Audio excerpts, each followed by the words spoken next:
Morning fifth class. तो जो last chapter हम लोग आपके पढ़ रहे थे वो चैप्टर नंबर 3 था आपका एनिमल लाइफ। तो उसको हमने यहाँ फ़िश तक पढ़ लिया था। अब उसके आगे का जो हमें टॉपिक पढ़ना है उसका नाम है एम्फीबियंस। तो एम्फीबियंस किसे कहते हैं आपने पहले भी पढ़ा होगा। एम्फीबियंस उन जानवरों को कहते हैं जो पानी और ज़मीन दोनों पे रहते हैं, जैसे कि आपका कछुआ हो गया, आपका फ्रॉग हो गया, आपका स्नेक हो गया, और एक ये जानवर और है सैलमेंडर। और भी तरह के जानवर होते हैं जो ज़मीन और पानी दोनों में रह पाते हैं, तो उनको एम्फीबियंस कहते हैं। ठीक है, तो इसके बारे में पढ़ते हैं। The animals that can live both on land and water are called amphibians. Frogs, toads, salamanders, newts, water snake, crocodiles, tortoises and crabs are amphibians. यानी कि क्रैब हो गया, कछुआ हो गया, मगरमच्छ हो गया, स्नेक हो गया और न्यूट्स हो गए, सैलमेंडर। ये दो आपको, एक तो आपको ये पता चल गया ये है। अब ये न्यूट्स किसे कहते हैं ये आप गूगल करके देखें तो बेहतर होगा। ठीक है, न्यूट्स। तो इन सब को हम एम्फीबियंस कहते हैं। The skin of amphibians is smooth and without scales. तो इनके जैसे मछलियों के में स्केल्स होते हैं। स्केल्स मैंने आपको ऊपर भी लास्ट क्लास में भी दिखाया था, ये जो छोटे छोटे इनके ऐसे स्केल्स निकले होते हैं, है ना। तो ये स्केल्स इन एम्फीबियंस के में नहीं होती है। तो एम्फीबियंस में क्या होती है, स्मूथ स्किन होती है, स्मूथ स्किन होती है। The body of a frog is divided into head and a trunk. तो दो चीज़ों में डिवाइड होता है, एक फ्रॉग का बॉडी, एक उसका हेड और उसका ट्रंक। ठीक है, ट्रंक उसके नीचे की बॉडी को कह रहे हैं। It has a pair of bulging eyes on either side of its head. Either side मतलब दोनों तरफ। ठीक है, आइदर साइड मतलब दोनों तरफ। तो इसके पास बल्जिंग आइज, बल्जिंग्स मतलब बाहर को निकली हुई आइज जो होती है। बल्जिंग मतलब बल्जिंग मतलब बाहर को निकली हुई।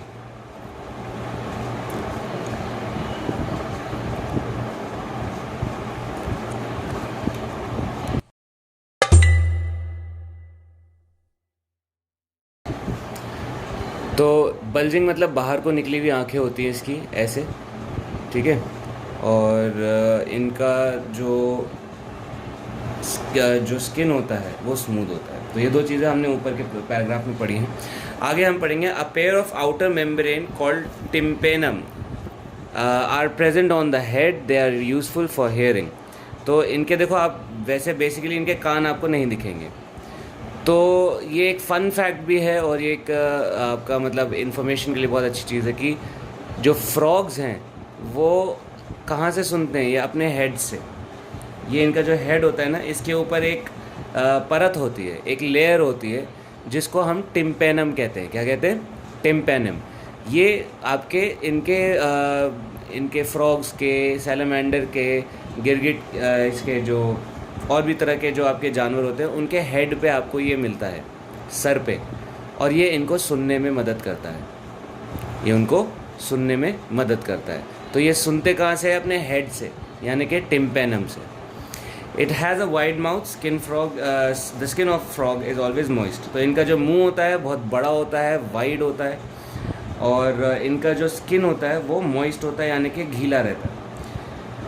Frogs have two pairs of limbs. The forelimbs are short, the hind limbs are long and help them to leaping on the ground.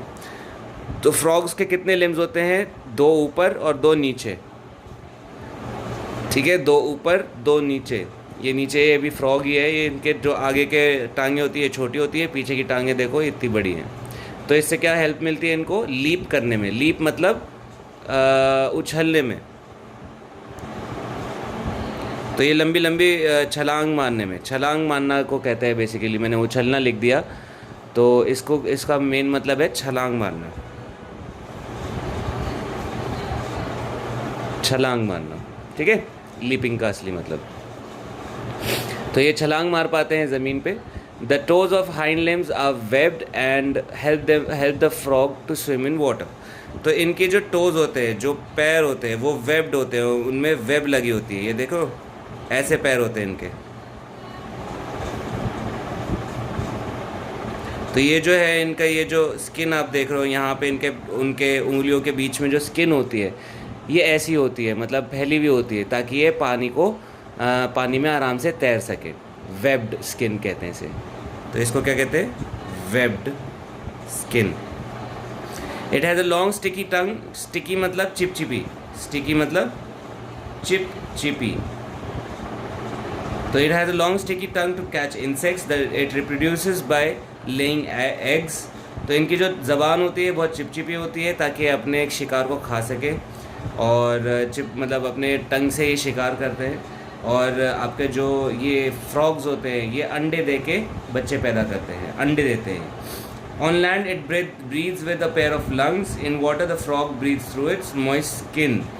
तो जो ज़मीन पे होते हैं तब ये सांस लेते हैं, प्रॉपर हवा से सांस लेते हैं, और जब ये पानी के अंदर होते हैं तो ये अपने स्किन से सांस लेते हैं। ठीक है, तो शायद आपको नहीं पता होगा, लेकिन फ्रॉग्स जो होते हैं वो आपके अपने जो उनकी बॉडी होती है, उनकी स्किन होती है, उससे सांस लेते हैं पानी के अंदर। ठीक है, अब हम आगे पढ़ेंगे, ये हो गया एम्फीबियंस। एम्फीबियंस के बाद हम पढ़ेंगे रेप्टाइल्स के बारे में। तो रेप्टाइल्स किन्हें कहते हैं, कौन कौन रेप्टाइल्स होते हैं? जो जानवर ज़मीन पे रेंगते हैं उनको रेप्टाइल्स कहते हैं। ठीक है, तो reptiles have hard battery scales on their bodies and they move by crawling on the ground. तो इनकी जो बॉडी होती है उन पे हार्ड स्केल्स लगे होते हैं, जैसे स्केल्स आपके मछलियों में होते हैं, वैसे उससे ज़्यादा हार्ड स्केल्स इन रेप्टाइल जानवरों में होते हैं। स्केल्स से क्या हेल्प मिलती है, इनको मूव करने में प्रॉपर हेल्प करती है। वो हार्ड होते हैं इसलिए वो आपका जो है उन स्केल्स की मदद से ऐसे ऐसे मूव कर पाते हैं। ठीक है, और ये क्रॉल करते हैं। क्रॉल मतलब रेंगना, क्रॉल करना मतलब रेंगना। तो ये क्रॉल करते हैं ज़मीन पर। Gardens, lizards, snakes and tortoises are reptiles. तो टॉर्टोइज हमने पढ़ा एम्फीबियन भी होते हैं और वो रेप्टाइल भी होते हैं। क्यों? क्योंकि ये पानी में और ज़मीन में दोनों रह सकते हैं, और जब ये ज़मीन पे रहते हैं तो ये रेंगते हैं, है ना, इनको रेंगना कहते हैं। तो ज़मीन से चिपक के चलता है, जिनकी बॉडी ज़मीन से चिपक के चलती है उसको रेप्टाइल कहते हैं। तो ये दोनों होते हैं। तो लेजर्ड्स हो गए, आपकी छिपकली हो गई, या आपके सांप हो गए, या टॉर्टोइज हो गए, ये सब रेप्टाइल्स में आते हैं। The body of a reptile is divided into head, trunk and tail. तो इनका क्या बॉडी पार्ट्स होते हैं, एक हेड होगा, एक ट्रंक होगा और एक टेल होगी। तो एम्फीबियन में टेल नहीं थी, इनके में टेल भी होती है। They have a pair of limbs. Limbs किसे कहते हैं? हाथ पैरों को कहते हैं। ठीक है, इनके पास दो पैर होते हैं पैरों के, हाथ पैरों के। Reptiles crawl on ground, the belly touches the ground when it moves. तो जो बेली होती है, इनका जो पेट होता है, ये जो इनका पेट होता है, या इधर देखो यहाँ पे इनका जो पेट होता है वो ज़मीन को टच करता हुआ चलता है, इसीलिए उसको रेंगना कहते हैं, क्रॉल करना कहते हैं। Reptiles have long tongue to catch insects. इनके पास भी लंबी ज़बान होती है जिससे ये अपने इंसेक्ट्स को, अपने शिकार को कैच कर पाते हैं, पकड़ पाते हैं। Reptiles like snake do not have limbs, they have scales और plates on the under side of the body that are attached to the ribs. तो इनकी जो रेप्टाइल्स, जैसे स्नेक हो गया, स्नेक के पास लिम्स नहीं होते। दिख रहे हैं आपको इसके कोई हाथ पैर दिख रहे हैं? नहीं। तो जो स्नेक होता है उसकी जो बॉडी में स्केल्स होते हैं, इनके पेट के नीचे जो स्केल्स होते हैं, ठीक है, वो स्केल्स इनके किससे जुड़े हुए होते हैं? इनके रिब्स से। रिब्स किसे कहते हैं? जो आपके सीने में जो हड्डियाँ होती हैं, जैसे इंसानों में ऐसे हड्डियाँ होती हैं,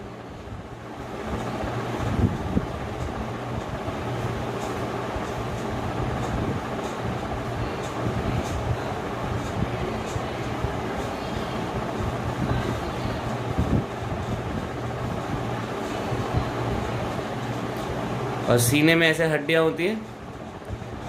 ऐसे सांपों के पास भी हड्डियाँ होती है।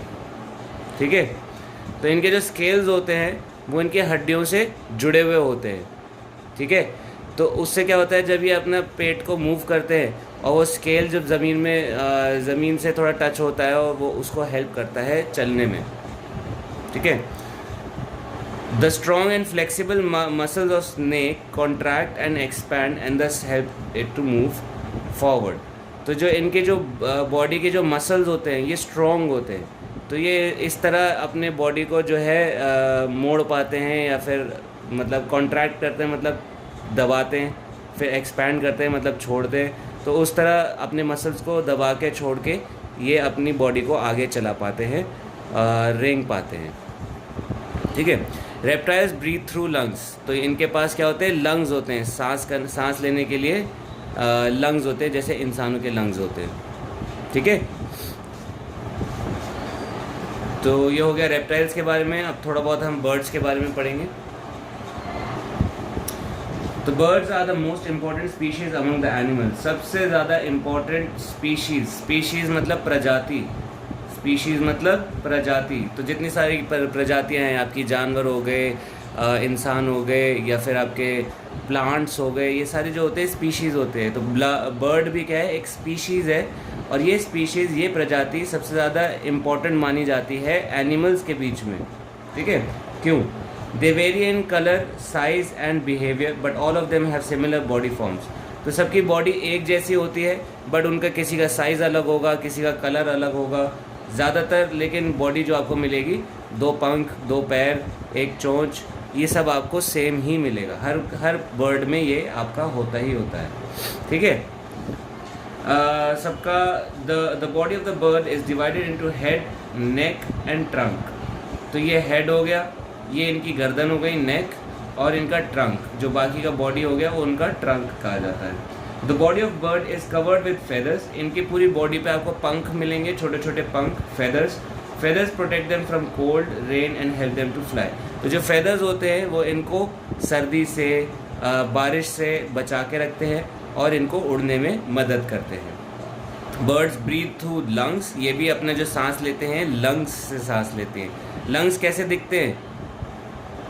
हमारी बॉडी में लंग्स ऐसे दिखते हैं। ठीक है। जब इसमें हवा भरती है फूल जाते हैं, और जब इसमें हवा हम सांस बाहर छोड़ते हैं तो ये सिकुड़ जाते हैं। तो इसी तरह सांस जब हम लेते हैं तो हमारा सीना बाहर आ जाता है, और जब हम सांस छोड़ते हैं हमारा सीना अंदर चला जाता है। तो उसी तरह ये भी जो बर्ड्स हो गए, आपके रेप्टाइल्स हो गए, ये सब जो है लंग्स से सांस लेते हैं। इनकी भी आप देखोगे सांस फूलती रहती है, छोटी, मतलब इनकी सांस छोटी छोटी होती है, लेकिन लेते ये सांस अपने लंग्स से ही। The jaws of birds are modified into beaks. तो इनके पास जो जबड़ा होता है, इनका जबड़ा ऐसा नहीं होता कि जैसा हमारा है अंदर की तरफ। इनका जो जबड़ा होता है बाहर की तरफ होता है, और वो बीक की तरह बन जाता है। बीक किसे कहते हैं? चोंच को। बीक किसे कहते हैं? चोंच को। On land a bird can move with the help of a pair of legs. तो ज़मीन पे ये बर्ड्स कैसे चल पाती हैं? अपने दोनों पैरों के हेल्प से। Birds have wings to fly. Birds जो हैं वो अपने पंखों से उड़ पाते हैं, उनके पास पंख होते हैं। Wings are actually their 4 limbs. तो ये जो पंख होते हैं ये इनके आगे के लिम्ब होते हैं। लिम्ब किसे कहते हैं? हाथ पैरों को। तो ये जो पंख है ये भी इनके एक तरह के हाथ है, लेकिन इसमें क्या लगे हुए हैं, मतलब हाथों के जैसे उंगलियों की जगह पंख हैं। ठीक है, जिससे वो उड़ पाते हैं। जब वो उसे ऊपर नीचे पुश करते हैं, अपने पंखों को ऊपर नीचे हिलाते हैं, तो वो हवा में उड़ जाते हैं। Their bodies are small and light. इनकी बॉडी कैसी होती है? छोटी होती है और हल्की होती है।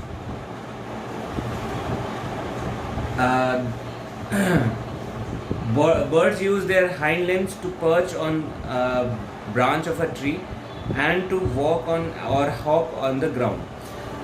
तो इनके जो हाइंड लिम्स होते हैं, यानी कि हाइंड मतलब पीछे के, फोर मतलब आगे के, फोर मतलब आगे के, और हाइंड मतलब पीछे के। तो इनके जो हाइंड लिम्स हैं, यानी कि पीछे के पैर, यानी कि इनके जो पैर हैं, ये अपने पैरों से हेल्प कर पाते हैं अपने आप को ट्रीज़ के ब्रांच पे खड़े होने पे। तो आप देखते होंगे जैसे पर्च करना, मतलब जैसे यहाँ पे एक वर्ड लिखा है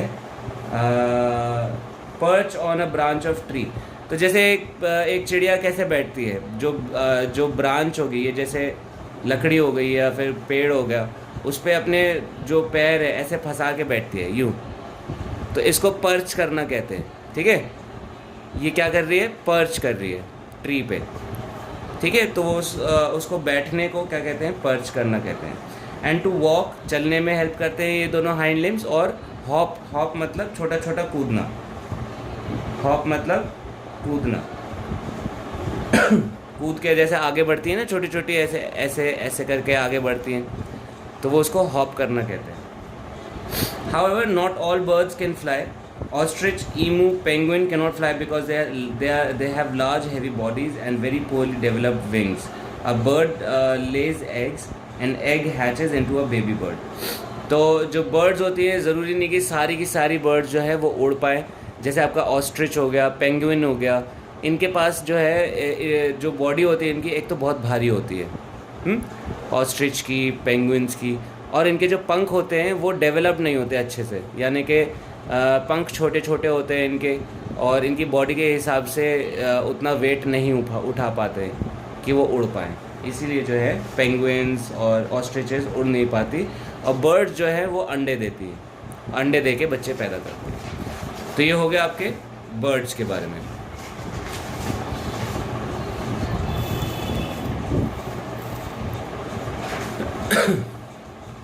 आगे हमने पढ़ा मैमल्स. मैमल्स क्या होते हैं? Animals that give birth to young ones and suckle them are called mammals. Mammals have hair on their bodies to protect them and keep them warm. The body of a mammal is divided into head, neck, trunk and limbs. तो mammals के बारे में बात किया है. तो mammals क्या होते हैं? जो भी जानवर अपने बच्चे को डायरेक्ट पैदा करता है, यानी कि अंडे नहीं देता. अब बंदर है, बंदर अंडे देता है? नहीं. हाथी है, हाथी अंडे देता है? नहीं. इंसान हो गए, इंसान अंडे देते हैं? नहीं. तो ये सारे जो जानवर जो बच्चों को डायरेक्ट पैदा करते हैं, जो अंडे नहीं देते, उनको हम मैमल्स कहते हैं. क्या कहते हैं उनको? मैमल्स. ठीक है. अब मैमल्स की एक पहचान और है. पहली पहचान क्या है? कि ये अंडे नहीं देते. दूसरी पहचान क्या है? इनकी बॉडी पे कहीं ना कहीं आपको बाल मिल जाएंगे. बाल आपकी उनको बॉडी पे मिल जाएंगे. अब जैसे हाथी है, इसके पास पूंछ है, पूंछ पे इसके बाल होते हैं. हाँ, बाल होते हैं. ठीक है. बंदर हो गया, बंदर के पूरी बॉडी पे बाल होते हैं. इंसान हो गए, इंसान के सर पे बाल होते हैं और बॉडी पे भी बाल होते हैं. बिल्कुल होते हैं. तो जो भी मैमल होंगे उनकी बॉडी पे आपको क्या मिलेंगे? बाल मिलेंगे, हेयर आपको मिलेंगे. तो ये हेयर का क्या फ़ायदा होता है? ये गर्मी रखने में, बॉडी को गर्म रखने में काम आती है. और जो बॉडी होती है मैमल की, वो 3 चीज़ों में डिवाइड होती है. हेड, नेक, 4 चीज़ों में डिवाइड होती है. Head, neck, trunk and limbs. तो हर मैमल में 4 पार्ट होंगे. एक उसका हेड होगा, एक उसका नेक होगा, उसकी गर्दन, उसका ट्रंक यानी कि बाकी का जो बॉडी हो गया. एक सेकेंड. ये उसका पूरा बाकी का जो बॉडी हो गया, उसका ट्रंक हो गया, और उसके लिम्स यानी कि उसके पैर. तो ये सारी चीज़ें जो होती है, 4 चीज़ें जो होती है, इसके पार्ट्स होते हैं, बॉडी पार्ट्स होते हैं एक मैमल के. All mammals and human beings breathe through lungs. सारे एनिमल्स और सारे मैमल्स और जो ह्यूमन बींग्स हैं, इंसान हैं, ये सारे जो है लंग्स से यानी कि अपने फेफड़ों से सांस लेते हैं.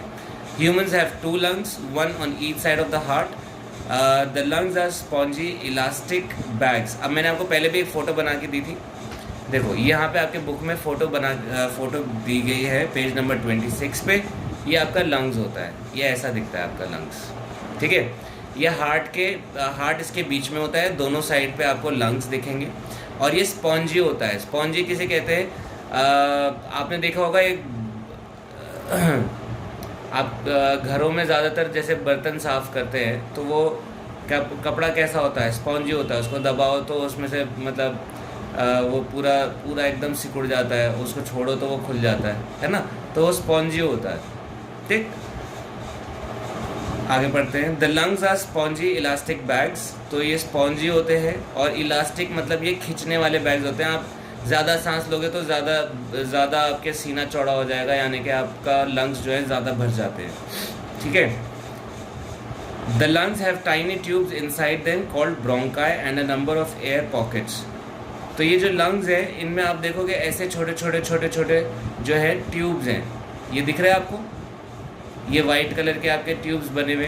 तो इनको क्या कहते हैं? ब्रोंकाई कहते हैं. ब्रोंकाई. तो हम जब सांस लेते हैं तो हमारे ये जो विंड पाइप है, ये जो सांस लेने की पाइप है, इस पाइप से हवा जाती है और किस में जाती है? फिर वो छोटे छोटे ट्यूब्स के अंदर चली जाती है, ब्रोंकाइज में जाती है, ब्रोंकाई में. ठीक है. फिर ब्रोंकाई के बाद वो छोटे छोटे यहाँ पे छोटे छोटे गोल गोल पॉकेट्स होते हैं। क्या होते हैं? पॉकेट। वो पॉकेट क्या करते हैं? वो सारे हवा जो है जो हम सांस लेते हैं वो इन पॉकेट्स में भर जाती है। ये जो ब्रोंकाई है वो सारी हवा की जो हमारा विंड पाइप से जो हवा आई होती है उसको भर के ब्रोंकाई में भेजती है, और ब्रोंकाई जो है भर के एयर पॉकेट्स में हवा भर देती है। तो जो एयर पॉकेट है उसके अंदर क्या होता है, वो ऑक्सीजन उसमें से निकाल के पूरी बॉडी को डिस्ट्रीब्यूट कर देता है। ठीक है, तो पूरी बॉडी को सांस किससे मिल रही है? इन छोटे छोटे एयर पॉकेट से।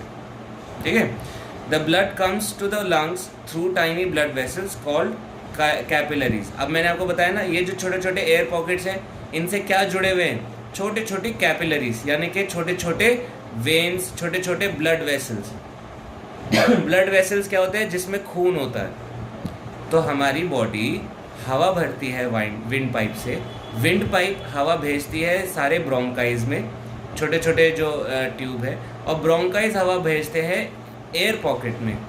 एयर पॉकेट सब किससे जुड़े हुए हैं? हमारे ब्लड वेसल से, यानी कि हमारी नसों से। नसों में क्या होता है? हमारा खून होता है।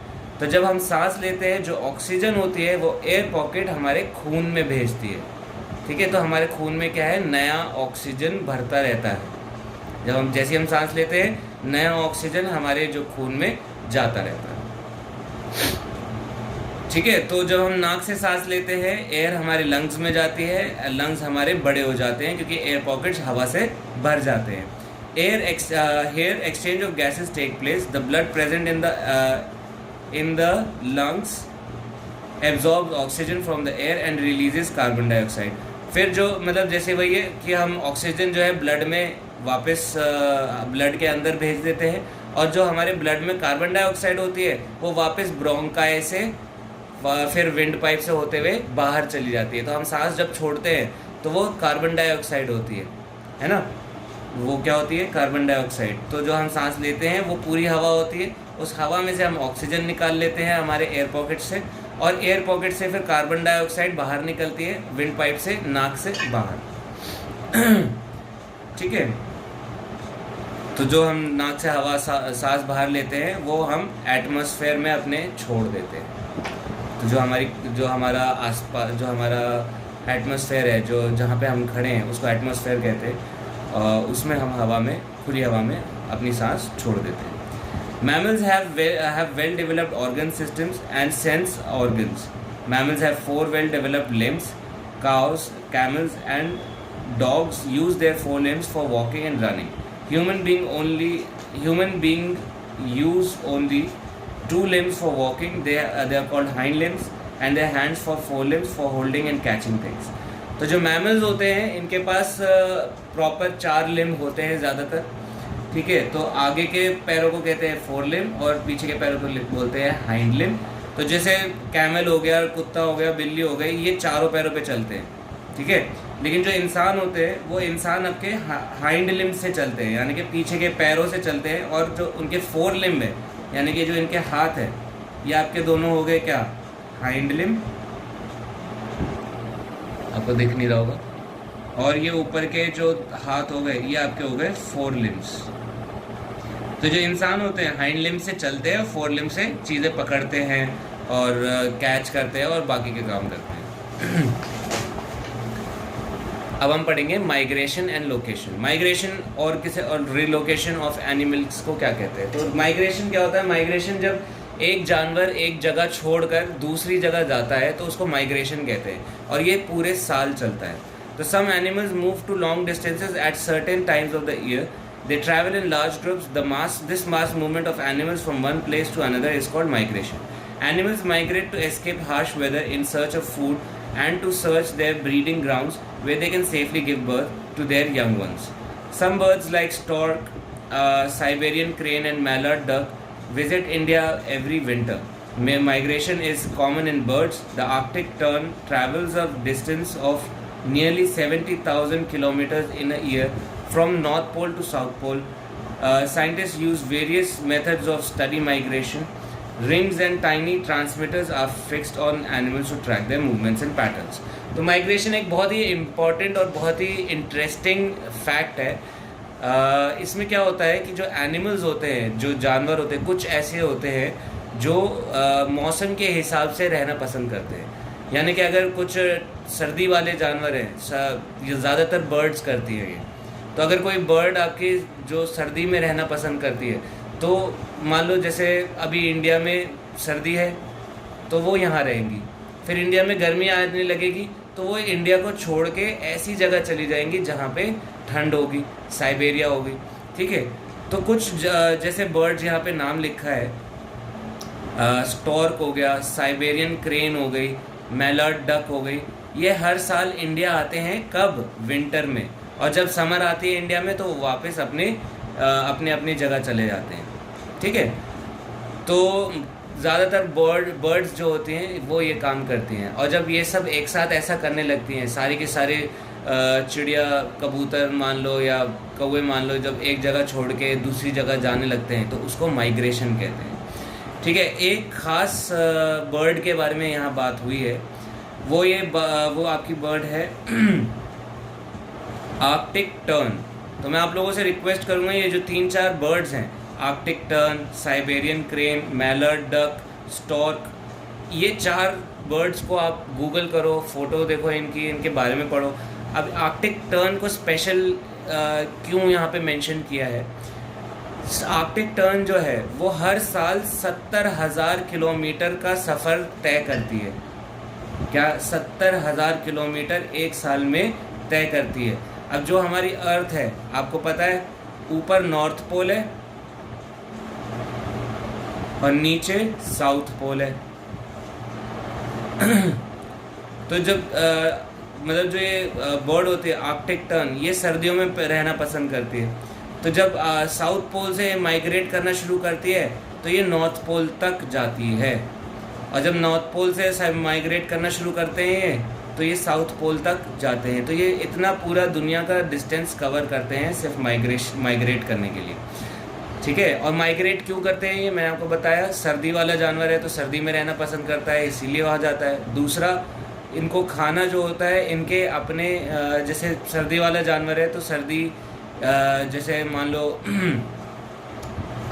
ये जिस तरह का खाना खाते हैं वो इनको अगर वहाँ नहीं मिलता तो वो फिर दूसरी जगह जाते हैं। और मतलब सुकून से बच्चे पैदा करने के लिए ये एक ऐसी जगह ढूंढते हैं जहाँ पे ये आराम से जो है अपना ब्रीड कर सके, अपने बच्चे पैदा कर सके। तो इन कुछ वजहों से ये जो बर्ड्स होती हैं वो माइग्रेट करती हैं। ठीक है, तो यहाँ पे आपका ये चैप्टर ख़त्म होता है, एनिमल लाइफ। तो आप लोगों से मैं रिक्वेस्ट करूँगा कि अपने अगर कोई क्वेश्चंस हैं तो मुझसे ज़रूर पूछें, और जो आपका ये जो एक्सरसाइज है इसके आपको फ़ोटो भेज दी जाएगी, और आपको सारा काम आपको आज भेज दिया जाएगा, तो इसको आप अपनी कॉपीज़ में कर लें। ठीक है, थैंक यू।